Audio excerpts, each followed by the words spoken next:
Hey, this is William Tidcup and Ryan Leary. You're listening to and watching the Inside the C-Suite podcast. We have Steve Cox on today from Employ, and we'll be talking to him about his career, kind of where he's at now, but also how he got there, the whole process. So, Steve, thanks for being on the show. How are you doing today? I'm doing well, thanks. Appreciate you having me on the show. I've been looking forward to it. Absolutely, absolutely. So, tell us a little bit about your current gig. What are you doing here with Employ? Yeah, no, absolutely. So I've been with Employ now for about 60 days. I'm the chief exec of Employ. And so, we're really focused on the applicant tracking system space. That's where we focus. We're a people first, organization. And, we think about, that from a customer perspective as well. And really our goal is to kind of, be the leading provider in that ATS space.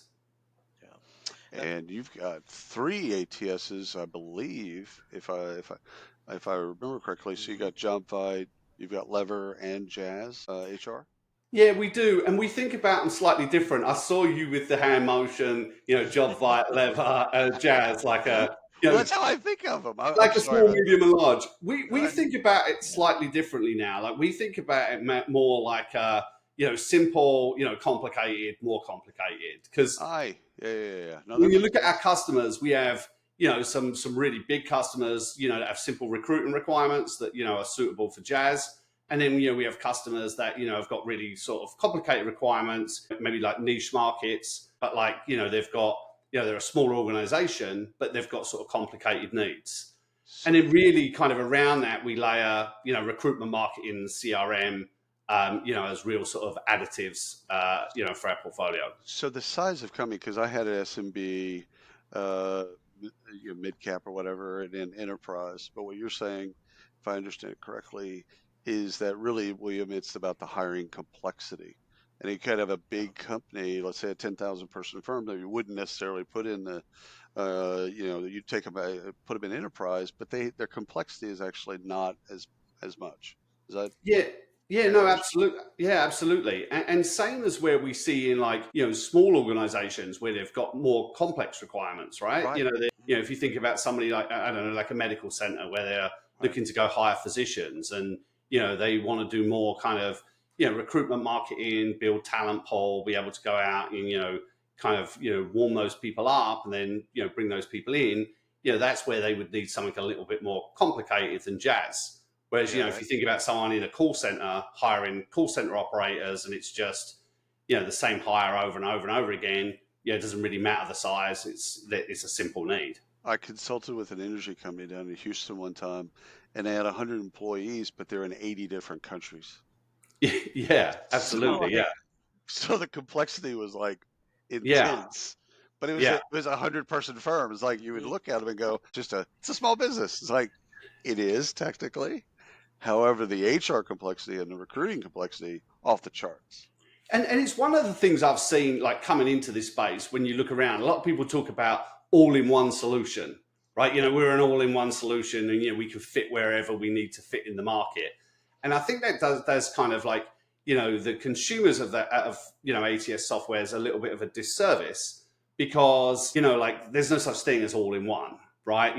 Everybody has different needs, different requirements. And I think that's one of the real benefits of Employ is that, we can take the time to understand the business needs, what are the differentiators, and then we can give you right product, right fit. And so that's kind of, is a win for us. Yeah. So Steve, maybe let's start there. You've come into this space. So you don't have a background in work tech, in HR tech. You've software, of course, right? Maybe give us a little overview of how did you get into this space? And what do you think of our little industry? Okay, so you've been here for 60 days.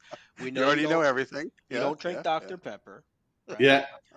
You don't have a football team, but you speak about the ATS world very well. Right? Yeah, you do.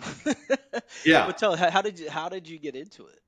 Well, let me give you a little fun fact before I get into it. So my wife's a recruiter. And so she's been a recruiter. She's been a recruiter. Yeah. So I've got to ask, is she really running the show behind the scenes? And are you bringing her ideas to your meetings and not giving her credit? You got 100%. That's a me. fair. That's a fair 100%. question. Oh, oh, you've got 100%. me. Do you know? I've used that line maybe 100 times in 60 days, and not one 100%. person's called me out on it. So She's I actually appreciate. off to the side of the camera. Steve, don't say that. No, no. Yeah, that's She it. is. If he turns the Yeah, camera around, she's right there. she's my chief product officer, my chief revenue officer, my chief customer officer, my EA, and my chief of staff all rolled into one. But to But Ryan's point, we assumed that you didn't know the industry when in fact you actually been living in our It's industry. been dinner table conversation Yeah, for the last few yeah, years. it's vicariously. interesting because I actually said to someone the other day, like, and I'll get into how I ended up here in a minute, but like I said to someone the other day, it's like I didn't realize that if someone said to me, "What do you know about the HR tech space?" I'd be like, "Don't know, very little. Like I've never worked in the HR tech space." I turn up here, I start having conversations, and I'm like, "Oh, that sounds like what we were talking about over dinner last night." Like, oh, I recognize this problem. Oh, the hiring Yeah, manager yeah, did what? Like, I'm like, yeah, I get this. Like, I understand more about this than I yeah. thought. See, this is more interesting than your journey because now I want to know at what moment did you think in these conversations, my wife isn't full of shit. She's actually telling the truth. And here you thought she was just complaining about her job. Yeah, yeah, yeah, yeah, yeah, yeah, yeah. Yeah, Yeah, yeah, Now it's like actually there's that's legit. yeah, She all along she's been telling the truth. yeah. I mean, I've learned some of the things because you hear them as problems, right? And Right, so, like, I hear them right, as problems, but I don't need to solve the problems because, right. I just need to listen and be empathetic, right? Well, now I'm hearing those problems amplified, and now I'm in a position of responsibility. I need to go solve those problems as well. And so, the learning definitely got me up to speed a lot quicker than I would have thought. Right. yeah. He still never answered how he got into the space, though. Oh, we know that he's about to. I'm He's about about to. I'm getting to. there. So how I got into this space was, I've got a career in software and technology. I know we're going to Mhm. talk about that in a little while. My last company, when I left that company, I decided to take a break. And I kind of promised myself that I was going to get into a company that did something that I could be passionate about.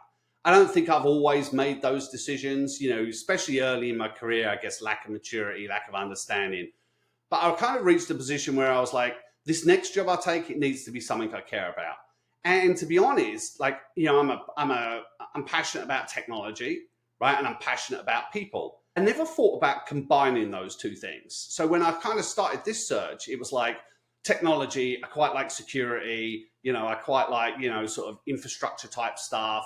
Maybe I'll get in a software company that fits around that space. And so, as you do, right, I start taking the calls from the, executive search firms, and, the next one calls, and it's like, oh, government, and then there's like legal, and then there's like background checks, and there's all these different opportunities present themselves. And then this opportunity came up, and it was like HR tech. And I was like, okay, I'll have a conversation. And as I started to talk about it, the kind of thing I guess that really resonated for me is I'm a kind of people first leader. And I believe that it takes great people to build great companies.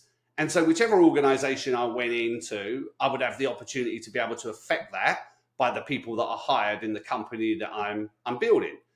But what this gives me an opportunity is to not only do that, but to help our customers do that as well. And that's what really kind of excited me and got me into this opportunity to employ. I love it. All right. Ryan normally Badass. does this, but let's go backwards to whatever age you want to pick. What did you want to be when you grew up? What was the bit?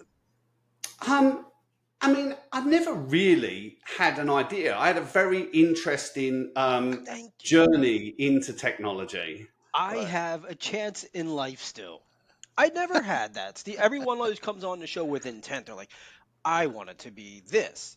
No Yeah. one ever says, I really had no clue.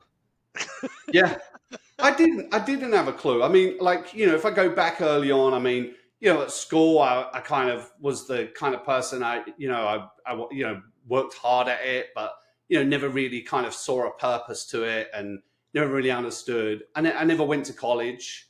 So, in the UK, back when I left school, you could leave at 16.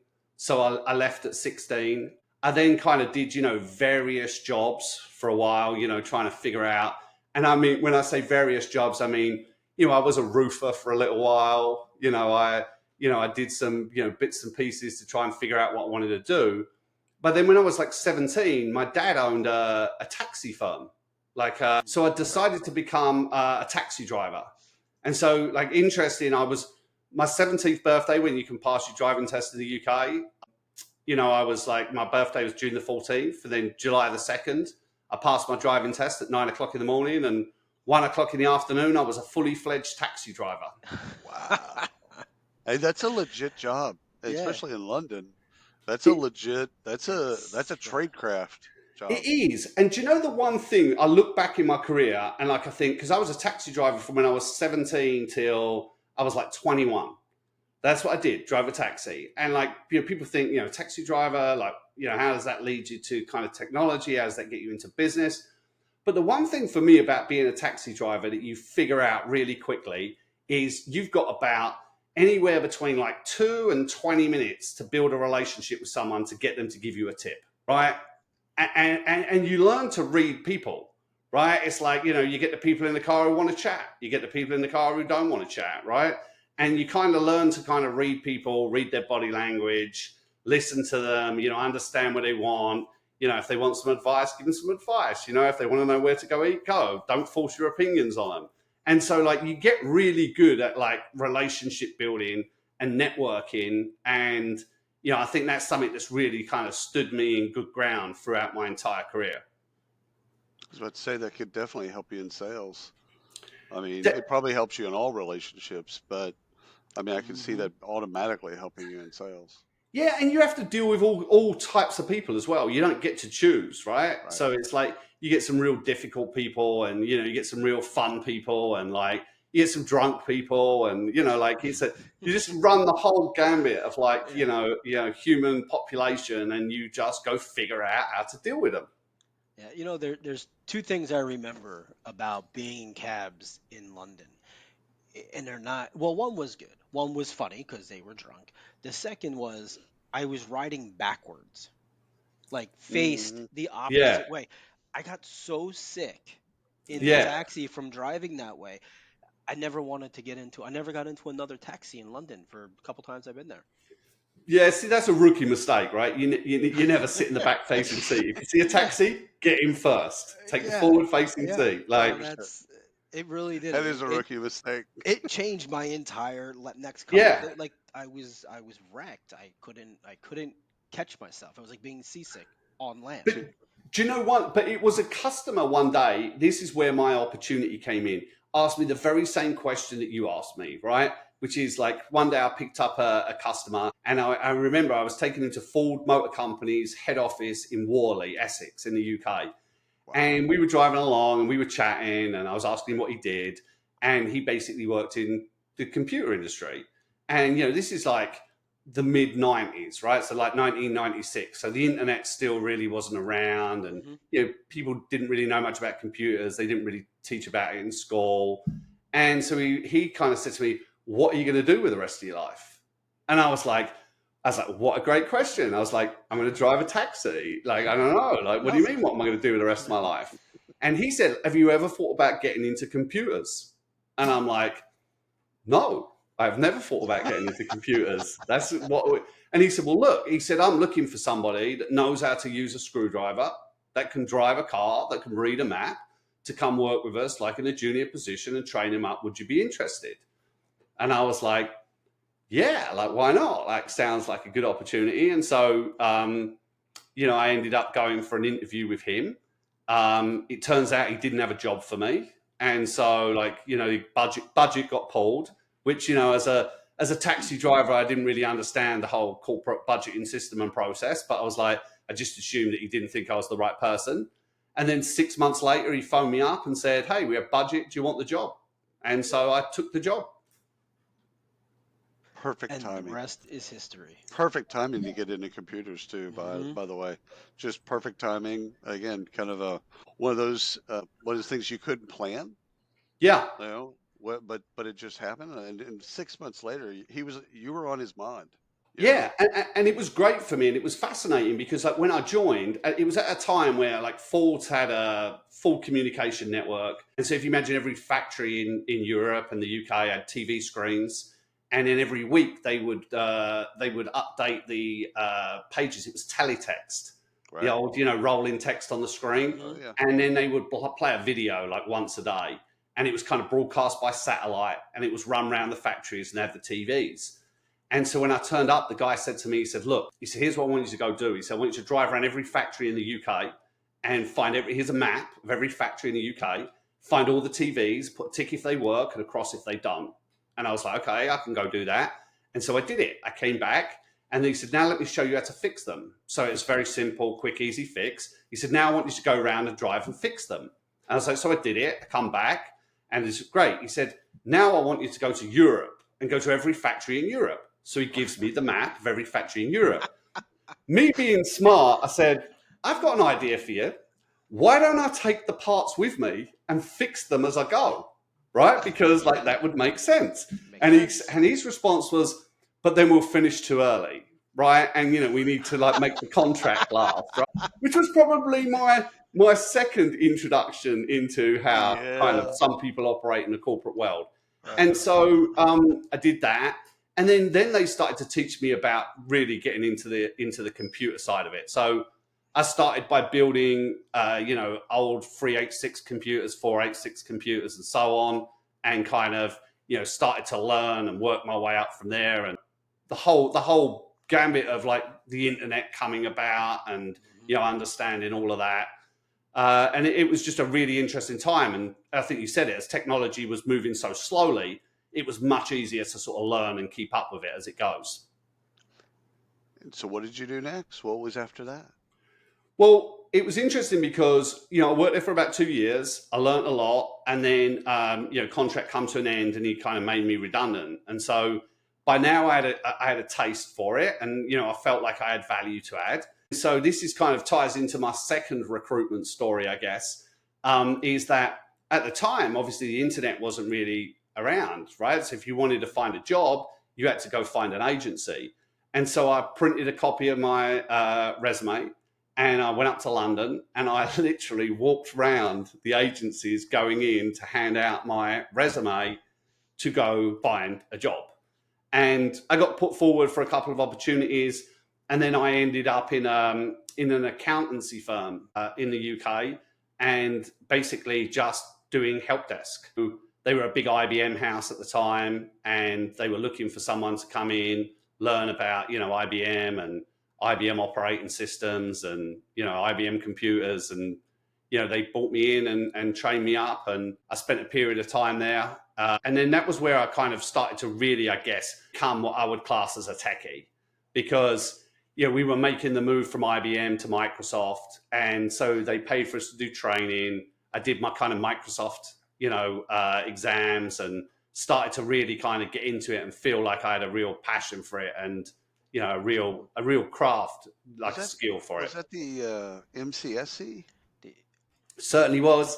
Well, Holy I did, excellent. and I did my MCSE in Windows NT 3.5, Windows NT 4, Oh and man, 2000 and 2003. So I yeah, hope I this did. is those on your things I are in hope this is on your museums right LinkedIn now. profile. This is on your I LinkedIn. did it, and so I also did IBM OS2, and we did IBM OS2 to NT Yep, migrations.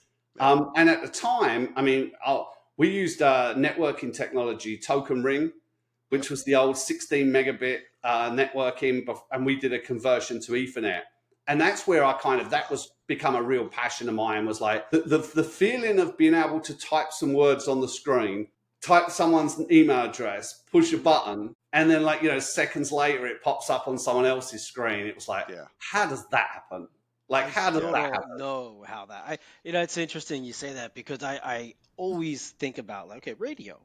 Like I Mhm. understand how, but like the words I'm saying now are going through here to like I get it, but It's all ones and it's zeros. all ones Yeah, and zeros. Yeah. So it's fascinating, and it was, for me, it was just like one of those things. I just, like, I'm an inquisitive person, and so Right. like I needed to understand. And Oh so yeah. that's when I started to sort of get more into the kind of networking side of things, Yeah. because I just wanted to understand how it all happened and how it all kind of came together. And so that was probably, the first job was more, I guess, manual with some basics. And, Right. my second job, the internet was starting to becoming, a little bit more commonplace, and sort of technology decisions were starting to get made, about like how people were going to anchor their future. A lot of the IBM shops running OS2, they used to have like a Windows emulator on them, and then, that got out of date. And then as we got to like Office 95 and things like that, people had to move to sort of Microsoft operating systems. And so, Yeah. that was a big change. And something I leveraged for my career for a few years was because we did it in one company. And so I've become kind of a little bit of a leader in migrating companies from OS2 to Windows NT Right. through the experience. You knew Nice. where all the bodies were buried in Yeah. that migration. Can make it happen. Where was Y2K? Did you do anything, or was that just kind of happening on the side with Y2K? Or No, did you? so once I stayed at that company for a couple of years, then I moved on to another company, financial services company, Right. again in the help desk there, and that was an interesting one because we were there for Y2K, and obviously there was a whole load of noise and paranoia about what Y2K, I'm and sure. this whole rollover, and I actually remember on New Year's Eve. Like we were Mm. sitting there, we were on a call on a bridge. We got the data center guys, we got the network guys, and we were almost everyone else is counting down to the new year to pop champagne, and Yeah. we're counting down to the new year to see what's going to happen. And then there was sort of like a moment of silence when midnight ticked, and everyone went, Yeah. are we still here? Are we Well, that still was talking? Yeah. anticlimactic. Is everything still up? Have we got any alerts? And Boy. it was probably like the biggest non-event Oh yeah. that I've been Hmm. through. Yeah. Consultants made a killing Yes. on that. Oh, A Yeah. killing on yeah, that. Yeah. So it's probably GDP of a small country was made on the fear, as you said, Right. of Y2K. oh, Did you? we were a financial services firm, so we were like heavily regulated, and we Right. had consultants going around our business. Like, I mean, we were so buried in, like, bearing in mind, we were in the IT function, and Yeah. they're burying us in like 40-page business case Oh yeah. documentation and looking for us to provide like audit and regulatory compliance and Oh yeah. provide, and everybody was just like, we were just busy fools, I think, just They're I busy just feel bill. like fools. They're just billing, baby. They're just billing. yeah, Oh man. yeah, They're drowning you in paper and billing. I that's That's the feel right. like game. if we could, if we could do a series on just interviewing those people. Oh Yeah, man. What were you thinking during the time, and Oh how disappointed were you that everything you said was going to happen never happened? And just go through their stories. well, yeah, That could be a but pretty see interesting what series. I've talked to a couple consultants about this, and they said our worst case didn't happen, but it's because we prepared. Had we not prepared, no, Yeah, yeah, this is how they justify it. they can justify anything they This is how want. they justify. This is a rationalization, right? This is how they justify. It's like, listen, we didn't know. Had we not Yeah. had we not yeah. actually prepared, what if the worst case scenario would have played out? Our Yeah. hands would have Well, been bloody. so Steve, did you actually have a plan in place that if, as you all are sitting there at midnight, if the world went down, what were you going to do? Back up. Yeah. That's what I want to know. Well, I mean, we were in like two minds, right? Because it's like if the whole world goes down, we're just such a small part of it, right? Like, Yeah. there's a lot bigger companies than us that need to go figure The this out, right? accountability did not exist at that table. To bring Fair enough. Fair the enough. economy back up. I mean, what we did do was like we sharpened our business continuity plans. Right. We sharpened we sharpened our business continuity plans. Just a quick funny story on we were doing our business continuity planning and testing, and we had a generator, right? We had this big generator, and so every time we would do a failover, we would just go cut the power. We'd get the power company, cut the power. UPSs would all kick in. They'd power the data center. It'd run for about an hour, Mhm. and then literally we'd kick over to the generator. So we'd run these tests all the time, all the time. As we were leading up to Y2K, someone said, look, we should do a last continuity test month before we do the continuity test. And so straight away, like we do it, we cut the power, the UPSs kick in, great, boom, generator spins up, starts whirring around, we're all good. So we would typically run for a couple of hours and then we would flip back. we're about like 50 odd minutes in, and we're all patting each other on the back. Everything's great. And then suddenly the entire data center, whoom, dead, quiet. I mean, like silence. And we had a big data center, 100 odd racks. Everybody's scrambling. What's gone wrong? What's gone wrong? The generator ran out of fuel. The generator, nobody had thought to refill the All the generator. most advanced things. I was All thinking that somebody. technology and all that money, and I was thinking. nobody had refilled I, the I was generator. thinking somebody just unplugged it. Well, Safe. Somebody tripped over the cord. yeah. Exactly. Yeah, but it's those types of things. If you didn't know that, I mean, again, you'd never think Yeah. about that Well, going nowadays forward. you get building management systems, and you'd have like monitors, and you'd have tools, and you'd Right. have reporting and warning and everything else like that. Right. We just had like a generator Yeah. out the back plugged into the mains. John had to go and actually put fuel in the Yeah, generator. That's yeah, that was his yeah. job. And so that become part of our continuity plan for Y2K was we need to make sure the generator's filled up and we've got backup gas. Like Makes tick, sense. Makes sense. yeah. Makes sense. And Makes luckily we had some consultants to tell us that, because I'm not sure we would have Yeah. figured out. This is so much fun. Take us into your first leadership position. So fast forward to like when you Oh, started leading people. Yeah. So wow. I mean, it was actually at that company, and I guess two things happened. One was I was working on the help desk at the time, and like like when you're junior and young in career, it's easy to look at the people around you and just assume they don't know what they're doing, right? Like, Clearly. Yeah. and then you think like, well, I could do a better job at this, and so opportunistically, my boss kind of moved on, and so I went to his boss and I said, look, I think I could do this job. I've got some ideas. And so he kind of said, look, great, like let's talk through your ideas, what you think you can do, and let's go do it. And so I took the job. I become the help desk team leader. I had about 1,000 people over like 3 different sites, and a team of 8 to 10 people working for me. And I would say I was a terrible leader, like terrible, because I'd never really had any formal training. Nobody had really Right. told me how to be a leader. And I thought the best way to get people to be really good at what they do is for me to just tell them how to do it. Yeah. Right? No Like if field promotion, no training, just I get just people. tell you how to do it. Like I know how to do it. I'll just tell you how to do what I do and everything will be good. Well, we all know how that kind of story ends.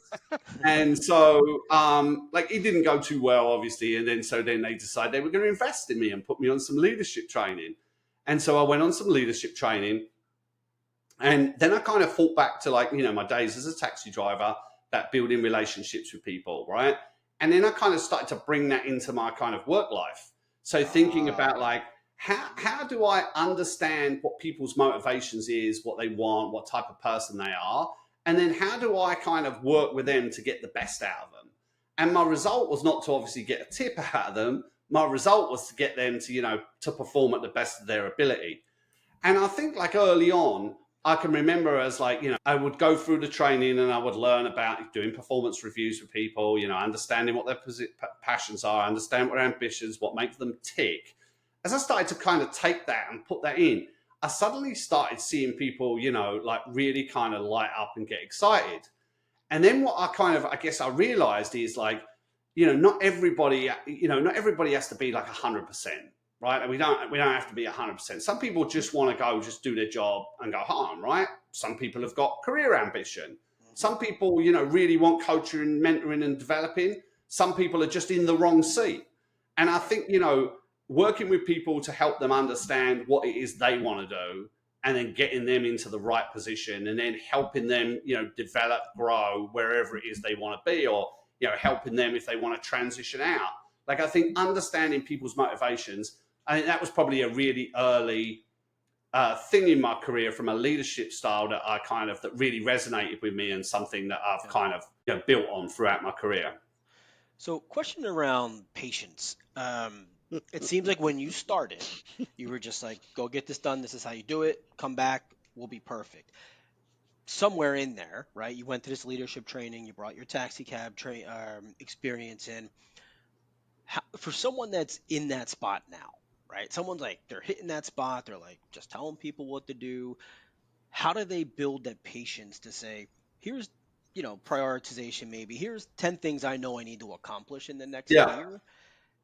I know the end result is right here and we can get it done, but how do I drive my people to do that and not just give them the answer? How do I walk them through step by step? And how do you Yeah. restrain yourself from actually jumping ahead? Yeah. I mean, that's a good question. I think the first thing you've got to do is ask yourself, do you actually want to do it? Right. Right? Because Hmm. a lot of people get promoted into leadership because it's like, I'm the best salesperson, and so now we're looking for a sales leader. I'm going to promote you, right? Or I'm the best Right. techie, and now I'm going to promote you, right? Hmm. And it Right. feels to a lot of people it's the path to the next part of career progression, more money, more status, whatever it might be. And so my first thing to everybody is like, ask yourself the question: do you really want to be a leader? Right? That's number one. Right. Then I think, like, if you decide that that's something that you really want to do, I think a phrase that always sticks in my mind is like, if everything's a priority, then nothing's a priority, right? 100%. And Hmm. you've got to sit down and figure out, like, I start with the where am I today, right? Like, where am I today? Do I know where I am today? Do I know where I want to go? And like, what are the steps and the milestones that, things that we need to achieve, the outcomes that we need to get there? Yep. And I think once you've got that figured out, then I think you've got to sit down and you've got to talk that through with your team. And so I'm a believer of like, you don't get 10 people in a room and try and come up with a plan. You get a couple of people in a room, you come up with a plan, and then you get 10 people in the room and you empower them to pick the plan apart, right? And then you come up with a combined plan because you've got to start from something. Then I think once you've got, here's where we are, here's where we're going, here's the steps we're going to get there, the outcomes we're looking for, and then you've got a timeline to it. Now Hmm. you've got something that you can be accountable to, right? And your team can be accountable to. And I think that's for me is the key, right? Is a lot of people will say, well, we didn't achieve what we set out to do. Well, is everybody clear what we set out to do? Because it becomes a much easier conversation. And then I think for the leader, it's much easier to be patient. You built a plan. You know where you're going. You know what you expect to outcome. You know what time you're going to get there. You know what you're going to achieve. And yeah, if you start to fall off the plan, then you need to go accelerate and push in some areas. And obviously business changes, economic changes, Yeah. you have to pivot, but that's okay. But if you pivot, it means you pivot. It doesn't mean we do this. Oh, and by the way, we do this as well, right? Because that's where it starts to unravel. Right. It's one of the things that I think that you're highlighting for folks is making the decision, okay, do I really want to do this? Do I want to become a leader? And if the answer to that becomes a yes, then I think probably another question that's coming up or should come up is, do I have the training in order to be that leader? And if the answer is no, okay, how am I going to get that Right. training? Yeah, Either through the Yeah. company or otherwise. But again, if the answer is yes, which I like that you've emphasized, hey, you might just because you're the great, want the best Yeah. salesperson, you might not want the sales leadership Yeah. position. Every But Hall of if you Famer is decide not a yeah. coach. yes, And I think there's another key thing to it as well, which is like leadership style. Like mm, like you've got to be authentic and you've got to know yourself, right? Like because you see people will go read books or listen to podcasts or Yeah. understand some Podcaster. kind of leadership style and they think I want to be that kind of leader. Like that's yeah, what I want to be. And it's like yeah, I'm sure some people can pull that off. But there's a certain level of authenticity that people see and Yeah. people believe in like I talk a lot, you'll hear me say I'm a people first leader. Like I absolutely believe that, but I'm also a value creation guy, I'm an operational efficiency guy, I believe in performance culture and all of those things, but I believe it all starts with people, right? And I think sometimes confused people can confuse that as like we just go get the people and we give them free coffee and free Yeah. dinner and we give them some days off, we'll have a great culture and our company will be great. Like no, it won't. Like you need the right people to understand where you're going, what you're doing, and you need the right level of performance. And culture starts from within and builds up. Culture isn't something that you drive from the top down. So, like, I think you have to understand your leadership style and who you are, who you want to be. Does a great leader, in your opinion, does a great leader pivot their communication style if the team or if the company is not resonating with their messaging? And not just, let me rephrase, not just how they communicate. their morals or values in that communication. Yeah, I mean, listen, if you go into an organization, if you take employer, right? We're currently like 550-ish people, right? And, there's people who've come through, the acquisition of, the products and, brought together as employ. Like you've got to meet the people where they're at, right? You have to understand that they've gone on a journey, they're used to a certain level of communication. And I think this is no different to, a new CEO or a new leader coming into any team. You only knew what you knew before, right? And if you had a great leader before, you expect them to do what they did. If you had a terrible leader before, you expect the person not to do that. So I think there is an element of that.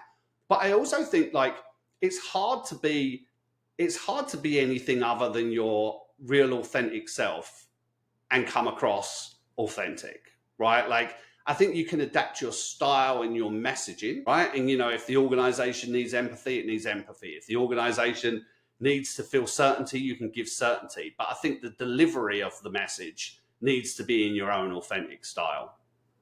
So one of the things that you said earlier is that you're really you're curious. You got to a certain point in your tech career where you're like, I just wanted to figure out how it works. So I would imagine that curiosity has not gone away. You just position the curiosity in different ways now, right? So Yeah. if true, what are the other things that kind of make you that authentic layer, those things like curiosity that make you you? Yeah, I think a couple of things really. I'm a very curious person, right? I like to ask questions. I operate on a trust but verify, right? Like, and the more you verify out, the more I trust you, right? That Right. that kind of is important to me. I'm also very direct. Sometimes I can, be a little blunt, like, and I know that about myself. I have to be aware about that. But I'm also very direct and transparent. That's the kind of things I pride myself on. Is I will tell you how I feel. You don't have to figure it out. Like, and I'm very transparent about what we're doing and why we're doing it. Because, like, I've been an individual contributor. I've worked in corporate companies. I've worked in small companies.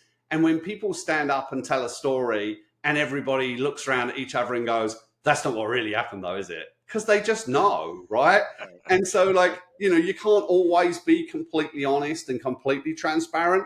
But like, I think it's fair to share, how you feel and like what you're doing and why you're doing it and give people context because I think people will get behind it more. Like if Yeah. people feel like that you are sharing with them, the progress you're making, why you're making the decisions that you're making, I think people will then be more likely to, work with you, follow you, go implement and, advocate on your behalf.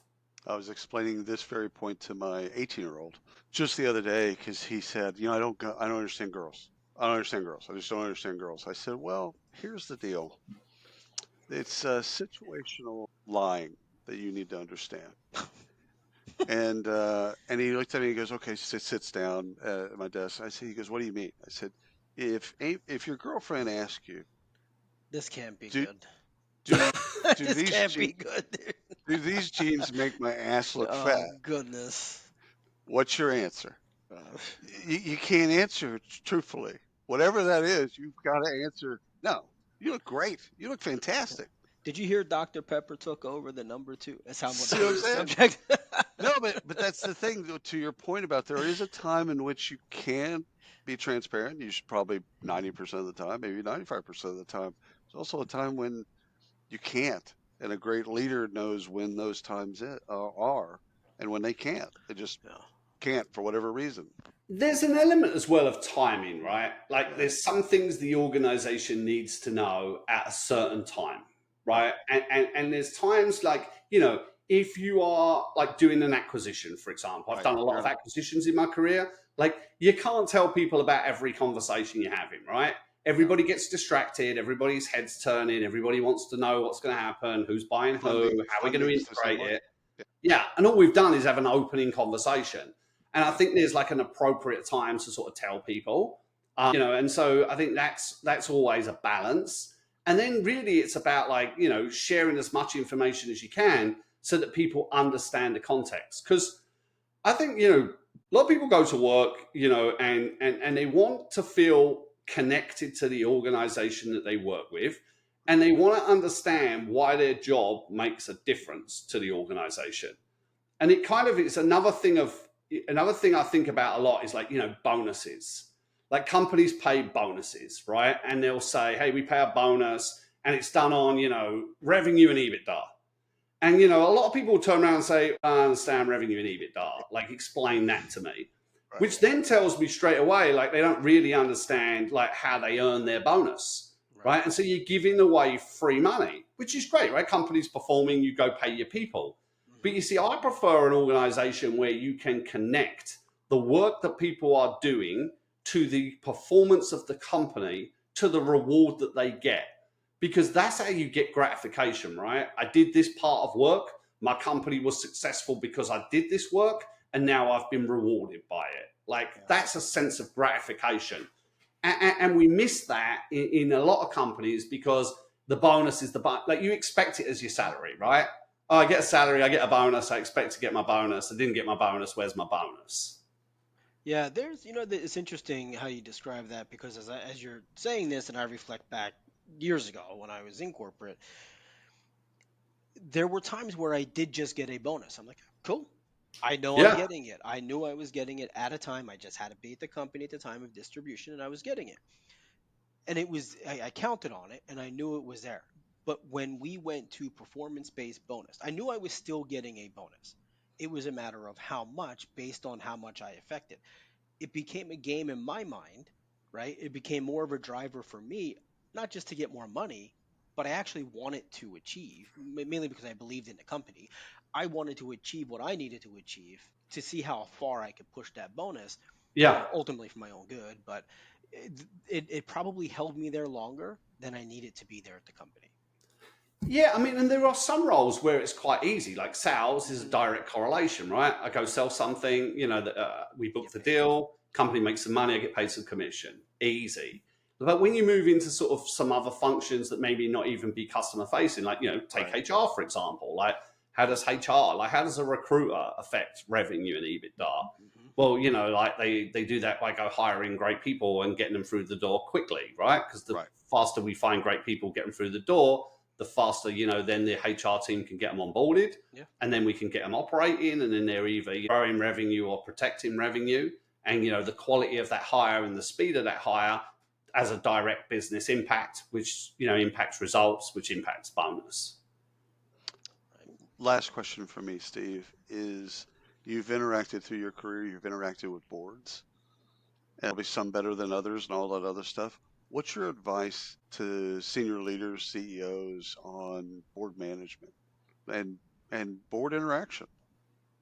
Yeah. I mean, all boards are different, right?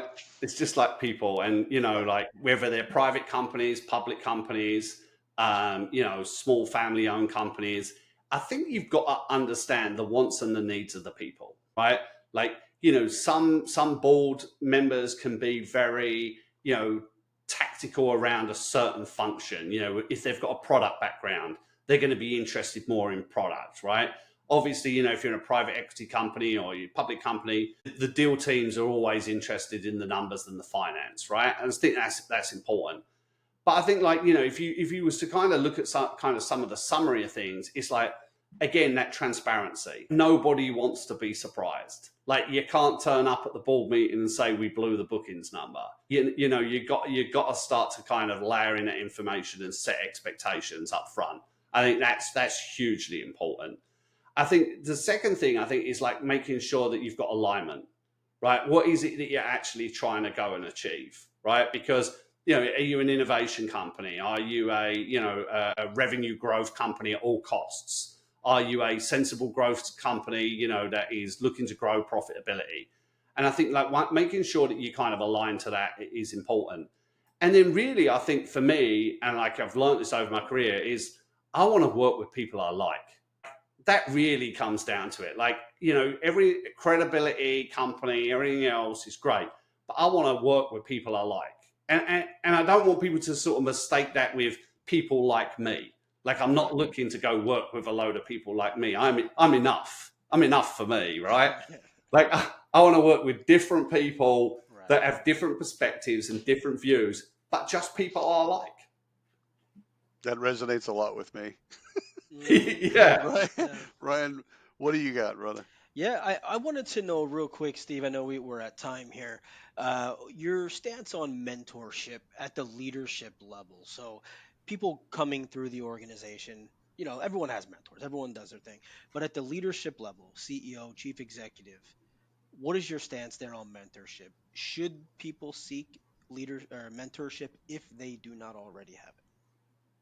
Yeah, listen, that's a really good question. And for me, this comes back to like a lot of things, right? It's like some people do it as a box ticking exercise. I've got a mentor, I spoke to my mentor.